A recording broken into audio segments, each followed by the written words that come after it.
విచ్చేయడం జరిగింది.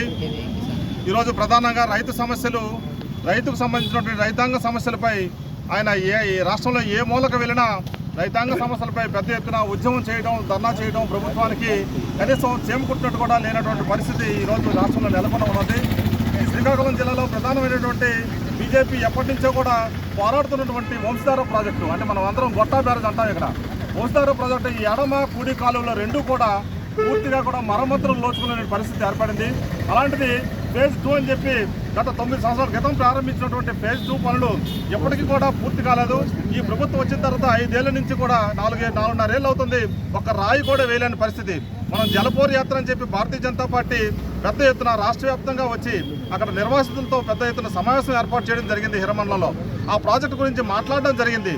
ఈ ప్రాజెక్టు కోసం మాట్లాడిన తర్వాత వెంటనే ఈ జిల్లాలో ఉన్నటువంటి రాష్ట్ర మంత్రివర్యులు వచ్చి ధర్మాన ప్రసాదరావు గారు వచ్చి అక్కడి నుంచి రాష్ట్రాన్ని ముఖ్యమంత్రికి నివేదిస్తాము, ఈ పనులు వెంటనే ప్రారంభిస్తామని చెప్పి అక్కడ ప్రకటన కూడా చేయడం జరిగింది. ఓహో బాగానే ఉంది, మేము ధర్నా చేస్తే ఇక్కడ ప్రభుత్వం కూడా స్పందిస్తుందని చెప్పి అనుకోని సంవత్సరం అయింది, దాదాపు సంవత్సరం దాటిపోయింది. ఇప్పుడు వరకు కూడా ఒక రాయి కూడా అక్కడ పేర్చలేని పరిస్థితి రాష్ట్ర ప్రభుత్వం. ఇంత దౌర్భాగ్యమైనటువంటి రాష్ట్ర ప్రభుత్వాన్ని ప్రజలు ఎందుకు ఎన్నుకున్నామని చెప్పి బాధపడుతున్నటువంటి ఈ తరుణంలో మరొకసారి రాష్ట్ర అధ్యక్షులు కిసాన్ మోర్చా రాష్ట్ర అధ్యక్షులు కుమారస్వామి గారు ఇక్కడ వంశధార ప్రాజెక్టు దగ్గర మనం ధర్నా చేద్దాం, మరొకసారి ప్రభుత్వానికి మనం ధర్నా చేసి మన యొక్క నిరసనను వ్యక్తం చేద్దామని చెప్పి ఇక్కడ మనం ఈ సమావేశాన్ని ఈ ధర్నాని ఇక్కడ ఏర్పాటు చేయడం జరిగింది. ఈ సందర్భంగా ఆయన ఇక్కడ విచ్చేయడం జరిగింది. ఇక్కడ పెద్ద ఎత్తున మేము కూర్చొని ఒక గంట పాటు మేము ఇక్కడ నిరసన వ్యక్తం చేస్తామని చెప్పి తెలియజేసుకుంటూ తర్వాత మరి రాష్ట్ర అధ్యక్షులు కుమారస్వామి గారు మాట్లాడవలసిందిగా కోరుతున్నాను. లక్షలాది ఎకరాలు సాగు చేస్తానని చెప్పని వాగ్దానం చేసి ఈ ప్రాంత రైతుల ఓట్లను కొల్లగొట్టి అతను అధికారంలోకి వచ్చాడు. అధికారంలోకి వచ్చి 4.5 సంవత్సరాలు అయితే కూడా వంశధార ప్రాజెక్టులో పట్టడు మట్టి తీసిన పాపర పోలేదు, 10 రూపాయలు శాంక్షన్ చేసిన పాపర పోలేదు.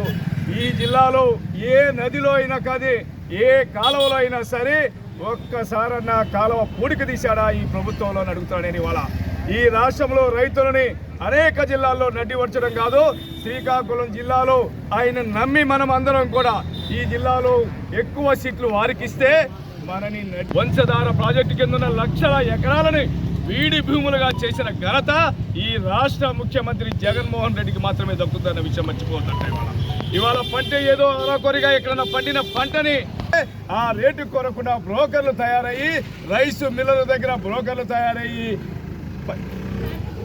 పర్సంటేజ్ అనే పేరు మీద తేమ పర్సంటేజ్ అనే పేరు మీద ఇవాళ ప్రభుత్వం మిల్లర్లు రైతు బ్రోకర్లతో రైతుల దగ్గర ఉండే బ్రోకర్లు కలిసి రైతులను దోచేస్తున్నారు.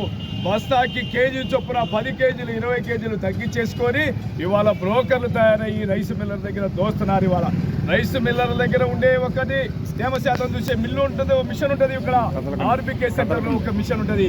ఆర్బికే సెంటర్లో ఒక మిషన్ ఉంటే దాని తేమ శాతం కరెక్ట్గా ఉందని చెప్పని పంపిస్తే రైస్ మిల్లు దగ్గరికి వెళ్ళాక మళ్ళీ అదే మిషన్లో వాడు ఇంకొక మిషన్లో చూసి తేమ శాతం ఎక్కువ ఉంది, ఈ రేటు కొనము, దీనికి ఇంత నష్టపరిహారం ఇవ్వాలని చెప్పని బస్తాకి 10 కిలోలు 20 కిలోలు తగ్గించి ఒక ట్రాక్టర్ బస్తాలు ఒడ్లు కనుక వెళ్తే 100 బస్తాలు వెళ్తే సుమారుగా 10, 15, 20 బస్తాల డబ్బులు వాళ్ళు దోచేస్తున్నారు. ఈ దోపిడీ ప్రభుత్వం వెనకమాల రాష్ట్ర పార్టీ ఏదైతే ఉందో వైసీపీ పార్టీ ఏదైతే ఉందో దాని నాయకత్వం వచ్చిన నాయకులు రైస్ మిల్లర్ని కాపాడుతున్నారు, బ్రోకర్ని కాపాడుతున్నారు, రైతులను దోస్తున్నారు. ఆర్బికే సెంటర్ల పేరు మీద రైతు భరోసా కేంద్రం కాదని రైతులను దోసే కేంద్రంగా ఉండి రైతులను దోస్తున్నారు.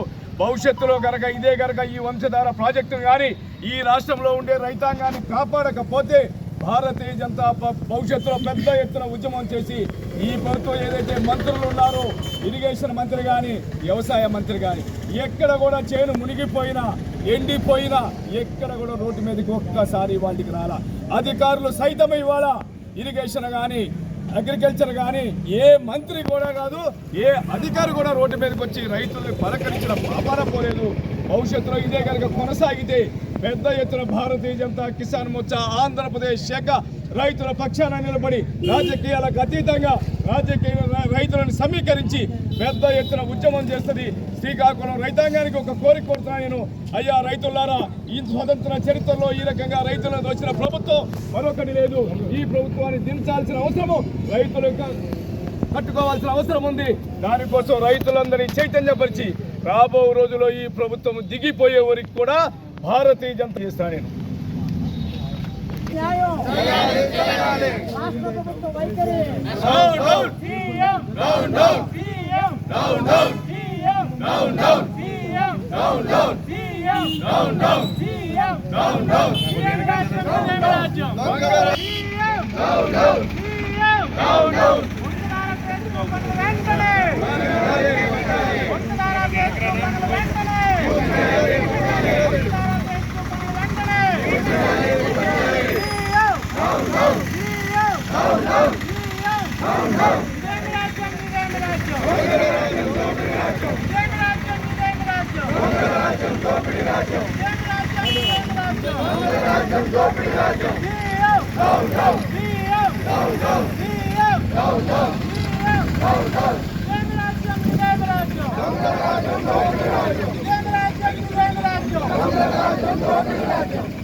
రైతు వ్యతిరేక ప్రభుత్వం, రైతు వ్యతిరేక ప్రభుత్వం, రైతు వ్యతిరేక ప్రభుత్వం, రైతు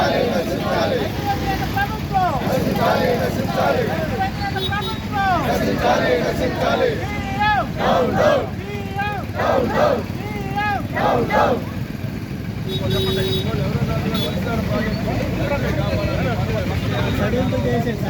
రైతుకు పంటని అందించలేని ప్రభుత్వం, రైతుకు పంటని అందించలేని ప్రభుత్వం, రైతుకు పంటని అందించలేని ప్రభుత్వం, ఆరులపై మరమ్మతులు, ఆరులపై మరమ్మతులు, ఆరులపై మరమ్మతులు, రైతాంగానికి పంట నీరు, రైతాంగానికి పంట నీరు, జాతకాని ప్రభుత్వం, జాతకాని ప్రభుత్వం, రైతులకు నీరు ఇవ్వలేని ప్రభుత్వం, రైతులకు నీరు ఇవ్వలేని ప్రభుత్వం, భారతీయ జనతా పార్టీ నాయకత్వం.